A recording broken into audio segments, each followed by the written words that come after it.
社区猫死因成谜，重重疑点怎么解？ A passerby, while on his way to work, he actually come across this carcass. Because he also had a collar. That led us to, trying to understand also, was the cat possibly owned? 社区猫的福利由谁来维护？ I think the community cats around us, they do live in a free roaming environment. They're not safely in a home, so they are at risk and subjected to a lot of hazards. 义顺社区猫金刚离奇死亡，引起社会广泛关注。 It is assessed that both cases were likely the result of vehicular accidents. 这个给 just one cover。哇，好敷衍！我觉得他们真的是睁着眼睛说瞎话哦。我不相信。官方公布调查结果后，不少公众觉得当局行事马虎，深信案情远不止眼前所见。金刚案件真的另有隐情？我请国家公园局代表回到涉事地点现身说法。 NParks was first alerted to the incident by the police on 9th of May.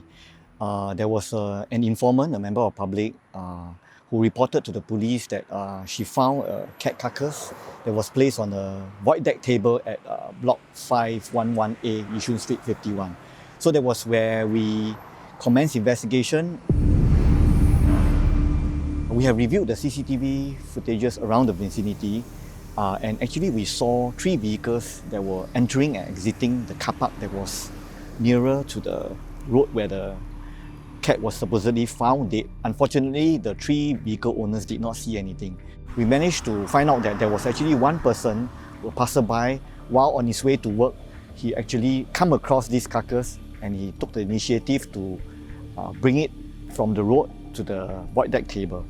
Yes. So we managed to establish contact with this person and he has confirmed with NParks that he was the one who did it. So he actually showed us the location where the cat was found. Can you show us where it is? Sure. We can see it's quite a wide road. Yeah, maybe we can So stand this there. is the spot. Oh, Yep. okay. We spoke to the person who actually brought the cat carcass from the main road to the void deck table. So he actually took a photograph after he had removed the carcass. Oh, okay. You also mentioned earlier on that you all reviewed CCTV footage. But as I look around this estate, especially from this spot, right, I don't really see any CCTV. So where did that come from? There was one CCTV that we managed to identify that was at the hut there, which is just before the entrance of the car park. At the time when the incident happened, there were some hoarding around the area. Okay. So when we viewed the CCTV, we couldn't exactly see what happened to King Kong because this part of the road was being blocked by the hoarding. Right. But we were able to see a man carrying a box walking up towards the staircase. And that time where the man was seen, the timing coincided with where the man said, the passerby mentioned that the cat was actually found by him. Then he went up this staircase. Yeah. I mean, this is the path that leads to the void deck table where the carcass was found. Okay. So that was the second spot where King Kong was placed. That's right. Yeah, and that was where someone took the photo of the viral photo that we saw online. Right. So another crucial evidence that we need to look out for would be, of course, if the carcass is still around, we will send it for a post-mortem examination to determine the cause of death. 国家公园局随后将金刚的遗体送往旗下的动物与兽医科学中心进行解剖检验。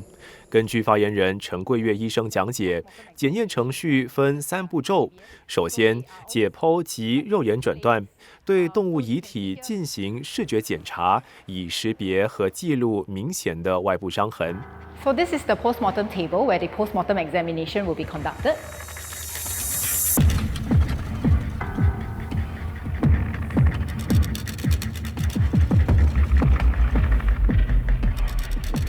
If you remember this organ bottle, Oh yes, yeah, at the so post-mortem this is table. what we harvested at the post-mortem room before. 接着是病理诊断，先采集器官样本，切片后在显微镜下观察，从细胞层面分析死因或损伤原因。最后进行微生物学诊断，断定动物是否由病毒、细菌等感染性病原体导致死亡。Contrary to what people were speculating, what we saw was that there was no gouging of the eye, There was no sharp penetrating wounds or anything around the eye. There was no signs of hemorrhage, and the soft tissues around the eye, they were all intact. Right. There was also no disembowelment. In fact, what we could conclude was that there was probably a very immense compressive force that was probably applied from the back of the animal that probably pushed the eyeball out of the socket. And these kind of lesions are usually quite consistently seen in road traffic accidents. Actually, how does the post-mortem examinations dispel some misconceptions that public might have? I think when the public sees, animals that are dead, they tend to come up with their own conclusions as to why the animal was the cause of death of the animal. And I think sometimes these may or may not be the true cause of death of the animals. I think the community cats around us, they do live in a free roaming environment. They're not safely in a home. So they are at risk and subjected to a lot of hazards. They could get involved in fights with other animals, for example. They are definitely at risk of road traffic accidents. I think that's the importance of doing a post-mortem examination in a very scientific manner. Actually, why is it necessary to send, staff or investigation officers to the ground to, gather evidence? Why not just depend on, the post-mortem result or even the vet report? Because just by relying on the report itself could only tell you it has died because of ABCD, for example, but it didn't tell you how did it sustain that kind of injury. So a team of investigators would have to go down to appreciate the scene, to find out exactly what happened. Then with all this evidence, we will assess the case collectively and then come to a conclusion whether is there an abuse or not. I think the key challenge that we face is, even though there are members of public who may report an incident to us, there may be some who are not willing to come forward when we approach them and say that, hey, are you willing to step forward as a witness and provide your testimony?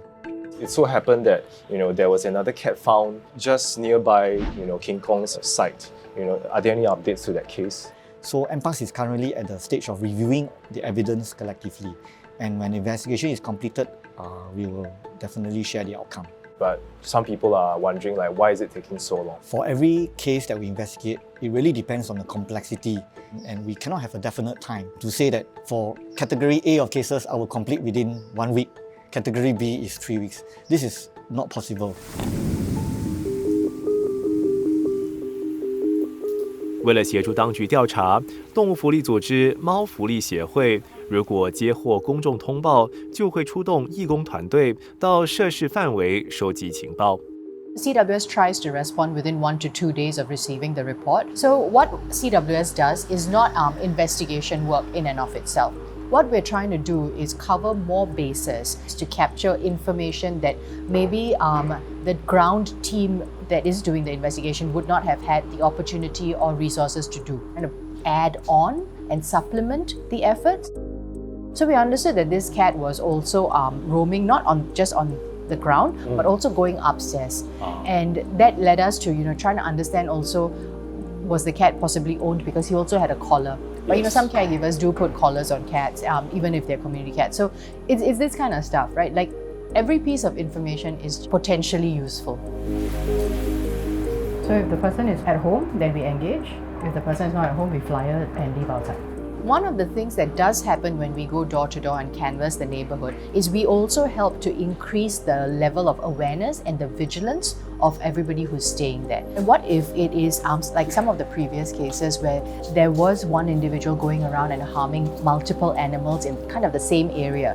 Then when you do have people who are more vigilant, who are a bit more cautious, and really just heightened alert level, right? There is a higher chance that that person can be identified quickly and prevent harm to other animals. This is Singapore. We have an abundance of wildlife. We have an abundance of community animals, whether they are cats or dogs.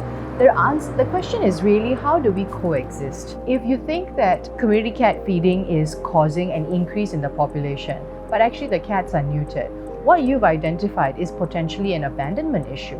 It means that some other human being, potentially within your block, is unable to cope with the number of cats at home and is dumping them downstairs. Take the time to understand a little more of the layered issue that it is.